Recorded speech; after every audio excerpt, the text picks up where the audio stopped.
You're listening to Community Forum on KCCC 930 AM, sponsored by Eddy County, honoring God, country, and family, thriving with industry since 1889. Also sponsored by CNB Bank. Go to carlsbadnational.com to learn more. Thank you for listening to Community Forum. My name's Johnny Chandler. I'm the owner of KCCC 930 AM and the host of Community Forum, but today is yet in the month of March, a special Women's History Month. Every Thursday this month, we are airing a series with a very influential woman here in Carlsbad. So I want to introduce first my co-host, Sky Soto.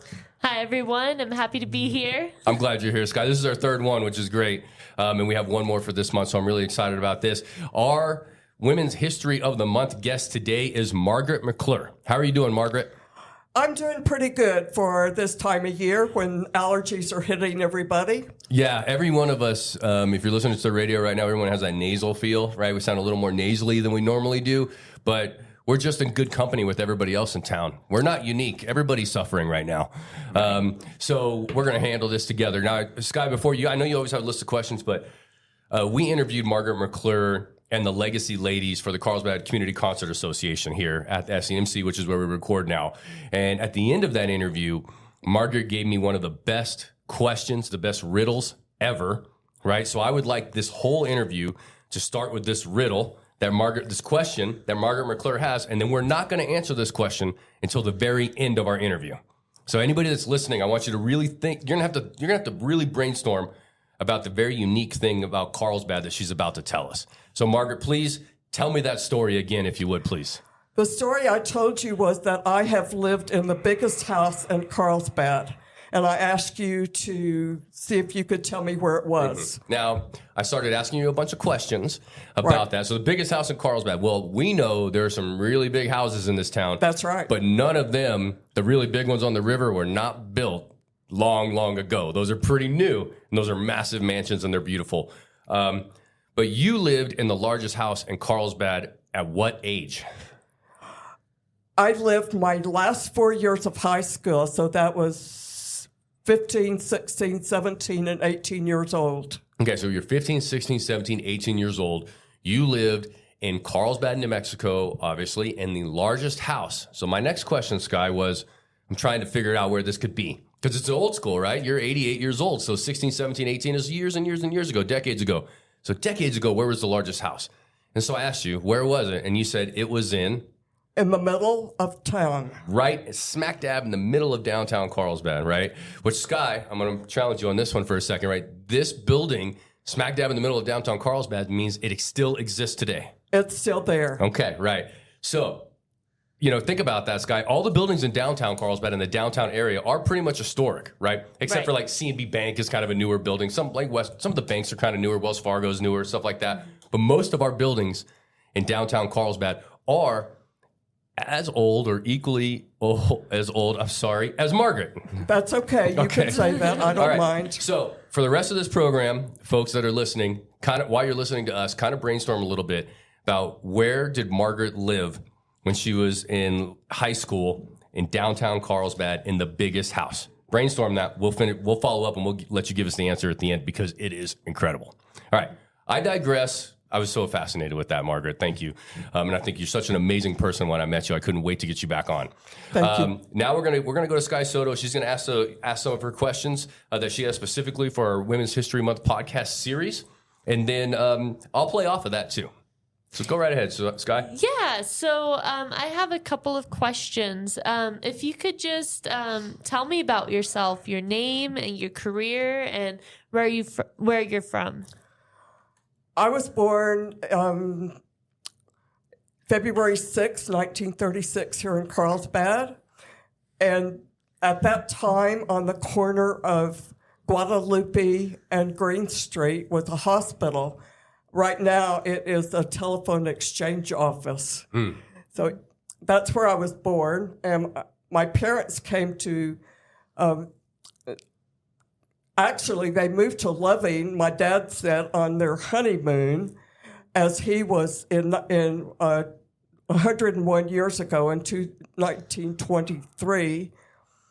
He was building cotton gins in Loving and Lake Arthur. So that's where they lived when they moved to Carlsbad from Texas. Did you have electricity and running water? Did your parents have electricity and running water at that time? Actually, I did not live in Loving. Okay. After I was born, they had moved to Carlsbad. Okay. Yes. So you had running water, electricity and water your whole life then? Yes, the only thing we didn't have was a refrigerator. We had an ice box where the ice people that brought ice to us came once a week and put ice in the lower part of our refrigerator. That's so cool. That's interesting. That's That is great. great. I lived on Canal Street, North Canal, about where Sarah Grace Boutique is. Yeah. That's where we lived. And my brother and sister were 10 and 12 years older than me, so my mother and dad really spoiled me.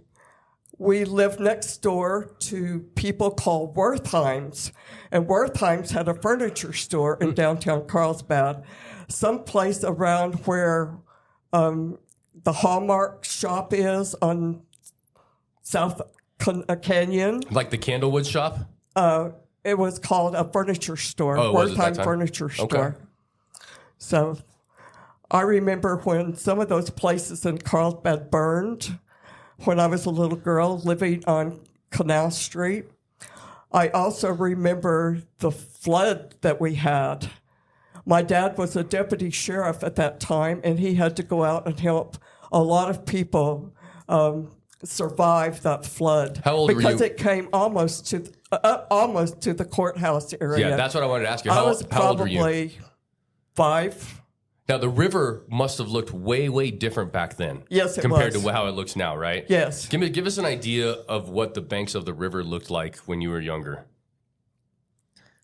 All I know I don't know. Okay. I don't know the answer to that question. It was just when the flood came, it just flooded the whole south part of Carlsbad. There was way less houses on the river then than there is now, I That's assume? right. Okay, so it was more of a wild area, like a natural landscape. And then as a community, Sky, we've obviously controlled that river a little bit more. However, in 1960, in the early 60s, there was another flood. And at that time, my sister and brother-in-law lived on the river, and it came up to their patio. So I've seen a couple of floods in this area in my time. Okay. Sky, why don't you ask Margaret? And Margaret, you have a great history here. What was your career in Carlsbad? About 44 years ago, I needed something to do after my 5 children had left home. And so I saw on our television station that we used to have here, I saw a lady that was pumping iron and working out and talking about exercise. So I thought, I think I would like to join her and maybe start a physical fitness place, which is what I did. I got in touch with her, and together we started a physical fitness place. I taught aerobics, and she taught weightlifting. And that was about 44 years ago. That's awesome. And what do you like about physical fitness? What excites you to stay active and exercise? I like it because it keeps your body going, keeps you strong. I was always a tomboy when I was a kid, climbing trees and fences, skating around the block where I used to live. We had irrigation ditches in Carlsbad at that time, and they were on Halagueno Street and Alameda Street. And instead of having a canal, we had these irrigation ditches that ran through our city. And so I would try to wade in those irrigation ditches. Sometimes I got cut because there was a lot of glass in there, and my legs got cut, but I survived, and I kept riding my bike, and I kept roller skating all around the block, and I just like doing that. Yeah. I just getting back to your question, I'm sorry, I kind of got off there. Oh, no. But getting back to your questions, I contacted the lady that was doing the weightlifting, and I did the aerobics, and we started a place called Shape Up, and that was about 44 years ago. So I've been working out half of my life. That's amazing. That is really great to be, working out and so active for so long. And I think it's very inspiring for other women as well, I was also going to ask, what are some challenges you have faced as a woman over time? Being a mother of 5 children, that's a lot of challenges. Yes. My older 3 are only a year apart, and the next 2 are 4 years apart and 4 years apart. So I had 5 children in 10 years. Keeping them 3 meals a day, keeping them fed. We lived on a farm. 4 of my 5 children were boys, so they worked a lot. And seemed like I was just busy going to the grocery store and cooking and ironing clothes. And I guess those were my challenges. Those were a lot of my challenges. And then after 30 years, I decided I needed to do something different. So I challenged myself to go into a physical fitness programs. Yes. And I think, just raising kids in general is really hard. I have 1 son and I can't imagine having, 5 kids. That's a lot. And it's great to see that you were able to raise them. And right now I say that I have my older 3 kids are on Medicare. Yeah, right, because not Medicaid, folks, Medicare. My older 3 children are on Medicare. Right, because they're old enough to get government insurance now, right? So they're basically retired, and you had all 3 of those within 1 year of each other, so 1, 2, 3 retired. That tells you how old I am. Yeah. Okay. I was like, you really threw me for a loop with that for a second. I was like, wait a minute. Yeah. Okay. Now, how many grandkids do you have, and how many great-grandchildren do you have? I have 15 grandchildren. I have 22 great-grandchildren. And the thing about that is my youngest grandchild is a girl, and she was born on October the 2nd, 17 years ago, this past October.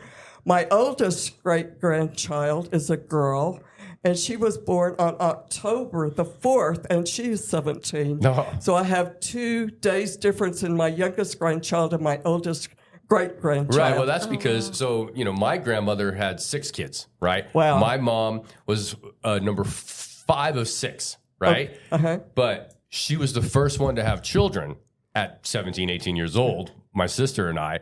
And so I had an uncle. My mom's younger brother was only 10 years older than me. Right, so not quite the parity that you have, right? But we were so close that we really played together more than he was an uncle.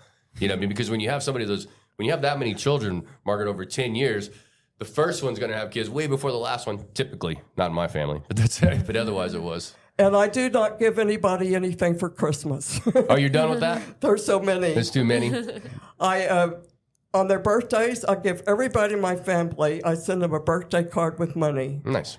So I'm busy doing that all year because some months there's 7 that have a birthday, some months there's 8 that have a birthday.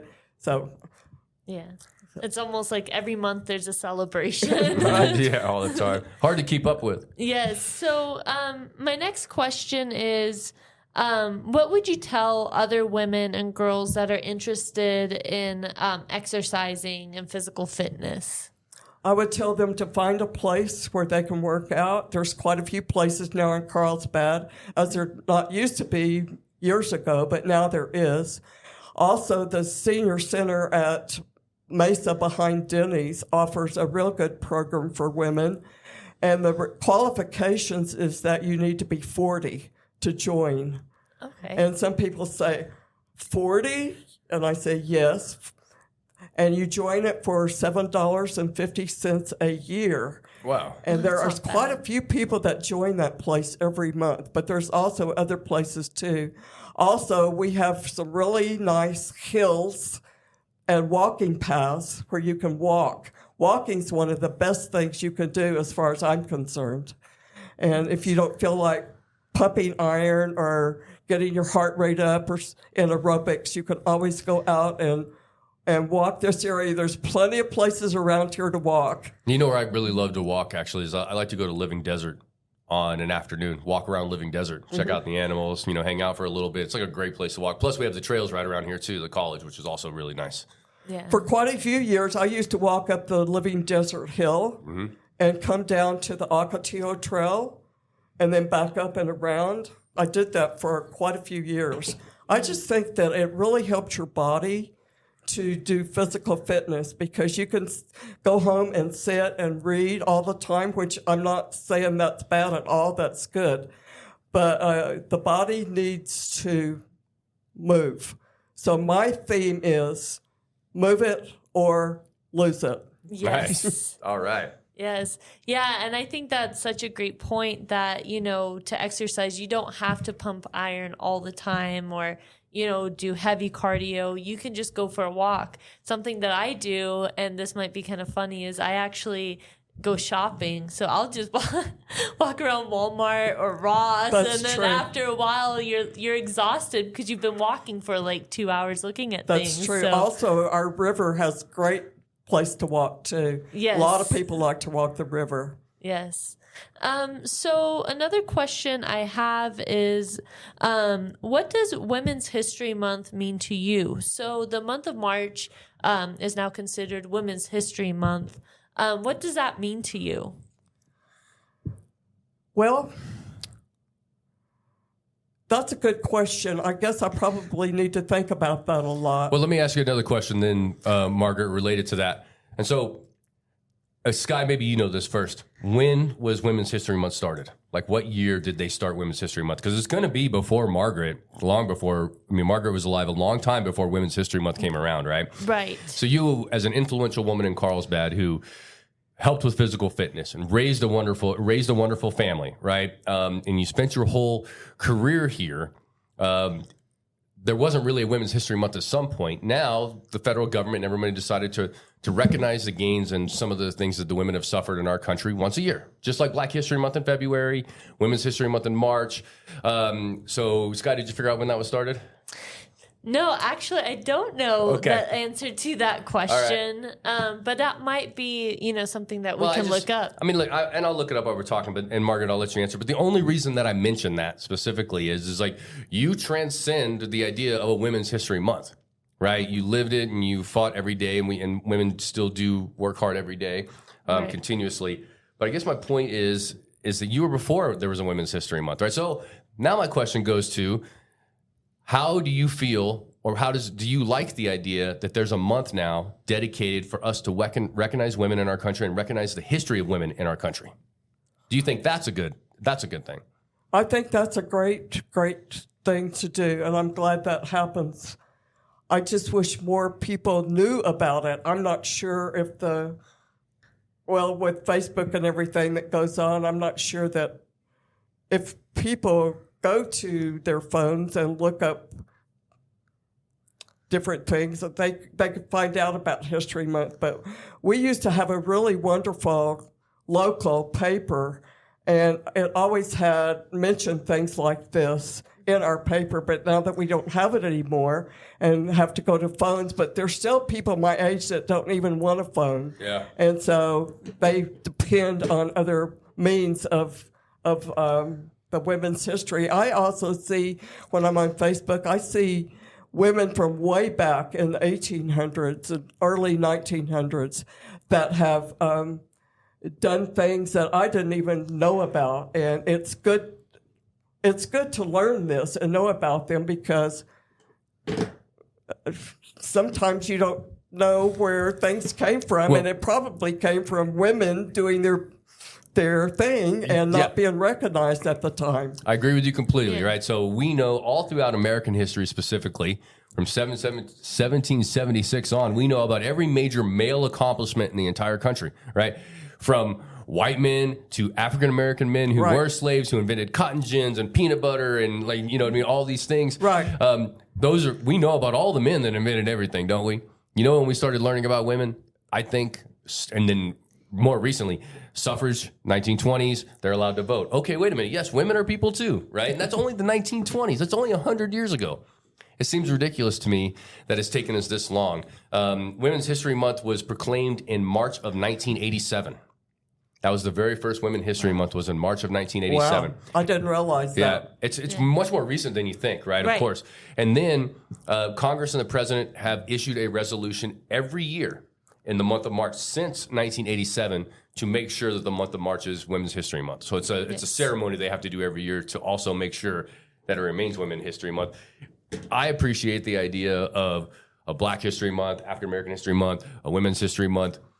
We should probably have an Asian and Pacific Islander month and stuff like that, right, as well, because there are those accomplishments that are glossed over, right? As a white man sitting here at the table, I'm not going to tell you that white men need a month too, right? Because we all know about all the accomplishments of white men in this country, right? We don't shy away from those.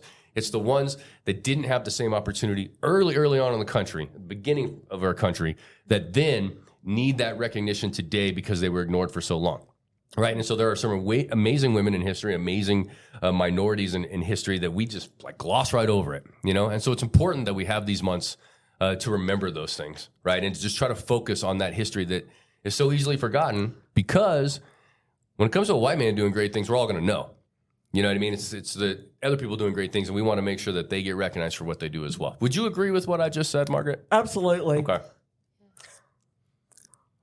Yes, I do. Okay. I agree with that. Yeah. Sky, I don't want to. You said it all. I think I'm talking too much. My point is, no. but my point is like, would you agree with that? Yeah, I agree with that. I think a lot of times, you know, things that women do get unnoticed, and then it takes so long for women to be able to do simple things. And I think I've mentioned it in some of the earlier podcast series. Is just, you know, even in the 80s, women couldn't have their own bank account. Right. You know, in the early 20s, barely women were able to vote. So it's really interesting to see how recent all these accomplishments are for women and how much has changed in the last, 100 years. Also, I am thinking about my mother. She did not have a career until after I left home, and she decided to go into the nursing field. And so women, she was born in 1901, so women that were born at that time, she lost her father and her mother at a very early age. But just women, particularly probably at that time, were just homemakers. And I don't know where I'm going with this. I might. So let's not, that just leads to the idea of let's not, and you can tell us this specifically, Margaret, don't you think World War II changed a lot? World War II changed a ton with the ability of the mindset of the nation to think that women can do the same work as men, right? Yes. So World War II, all the men are off at war. You got Rosie the Riveter in there, right? Mm-hmm. They come back and they're like, wait a minute, we can do this. We don't have to go. We can do both now, right? And so I think that history and the fact that our country needed women to do those hard labor jobs that they never wanted women to originally do because we didn't have a choice. And I feel like that was a shift. When I look at history, that was a big, big shift. Right. Because in World War I, they didn't do that. My father was in World War I. Where was he stationed? Did he go overseas? He was in France. Wow. When the Armistice Treaty was signed. That's impressive history. And it was signed in 1918. And I wonder, I'm getting off of the theme here, but I wonder how many children of World War I veterans are still alive. Oh, that's a good question. Yeah. You are. Thank you, Lord. Scott, continue us on here. Yeah. So I think you brought up an interesting point. World War II changed a lot for women. And even thinking about it, a lot of these women survived, World War I and then had to work during World War II. And I always think, about my, great-grandparents during that time too. And it's really interesting, that shift, that shift in that time period of, when the men were gone, that the women, had to do a lot of the hard labor. Yeah. So what future do you hope for women and girls?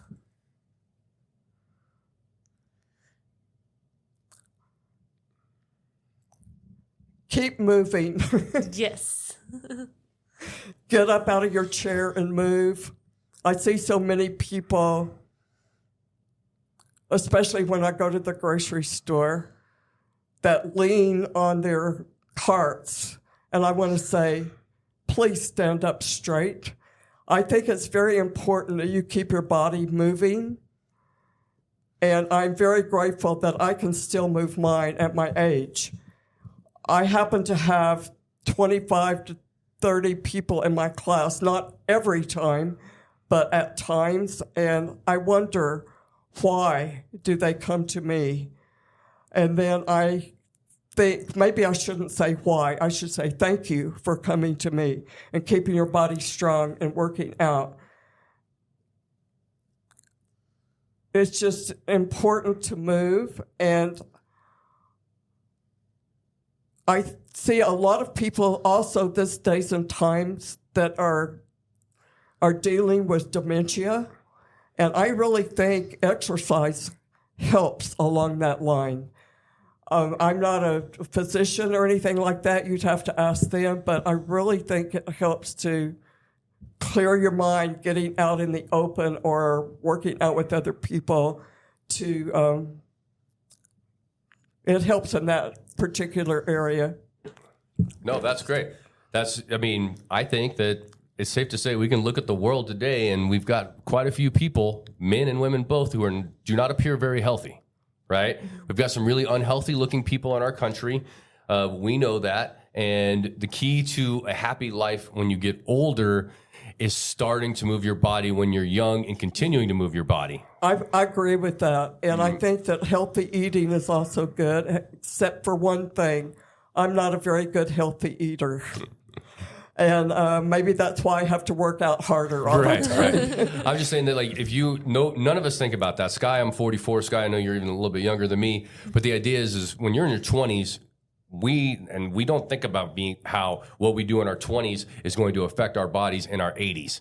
But everything we do in our 20s will affect your body in your 80s. That's right. It's never too late to start moving. Never, because you do not want to be a super old person that's bedridden. That's going to make the end of your life miserable. Instead, that's right. You stayed active. You stayed involved in the community. You do things every day, Margaret.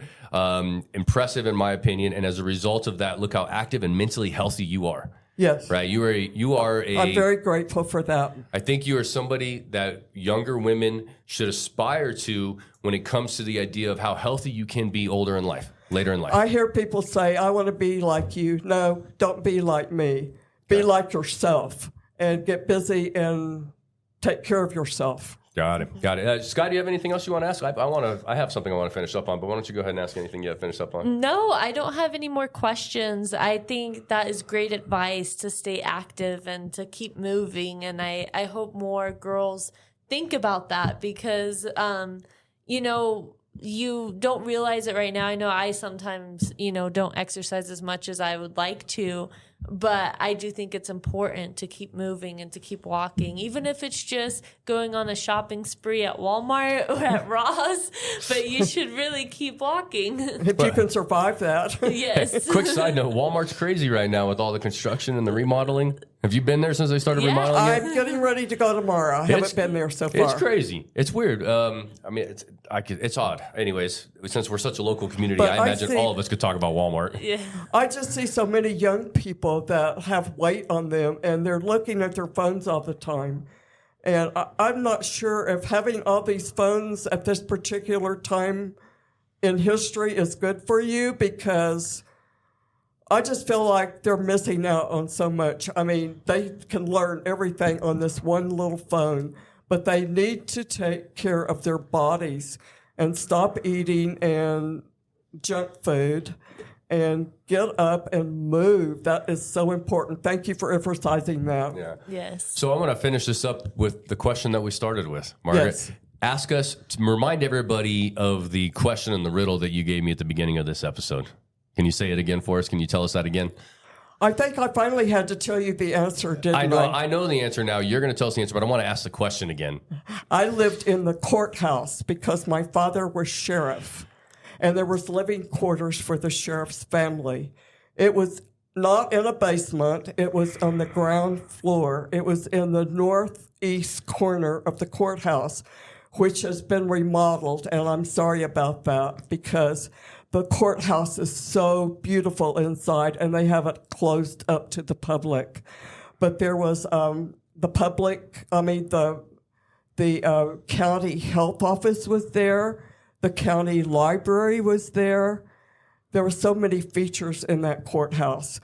One day, I want to tell you this story. One day, my dad called me up to his office, and inside of his office was a big, huge vault. And so I could not figure out why he was calling me up there. What did I do now? But he called me up there. I went inside the vault with him. He had a brown package in his hand, and he opened it up, and he said, "I want you to see this is marijuana." I had no idea what marijuana was. Fast forward 2024. There's marijuana everywhere, but they had confiscated some marijuana, and he wanted to show it to me. And I don't even remember what it looked like. Right. So anyway, one of his main jobs was making sure that people did not smoke marijuana. And now our state says, go ahead and smoke it anytime you want. Right. It's very interesting. So to recap, she lived in the largest house in downtown Carlsbad. You're like, what house could that possibly be? It's the courthouse. That entire courthouse was your house when you were younger because your dad was a sheriff. That's right. That's incredible. Did they have a playground? Do you have a playground? I have a lot of stories to tell about that house. Oh, we will definitely have you on again to talk about those for sure. But we are out of time today. So I wanted to thank you, Sky Soto, for being my co-host for Women's History Month Special. Thank you for initiating this. It's been wonderful. Yeah. And then Margaret McClure, thank you very much for coming back. We'd loved having you on for the Community Concert Association. Can't wait to air this one as well. And let's interview you again. You're a treasure trove of history, and I want to keep that going. I want to get it recorded. I want to get it on tape so we can always have it. I appreciate what you do. Thank you very much. Okay, thank you. You're listening to Community Forum on KCCC 930 AM, sponsored by Eddy County, honoring God, country, and family, thriving with industry since 1889. Also sponsored by CNB Bank. Go to carlsbadnational.com to learn more.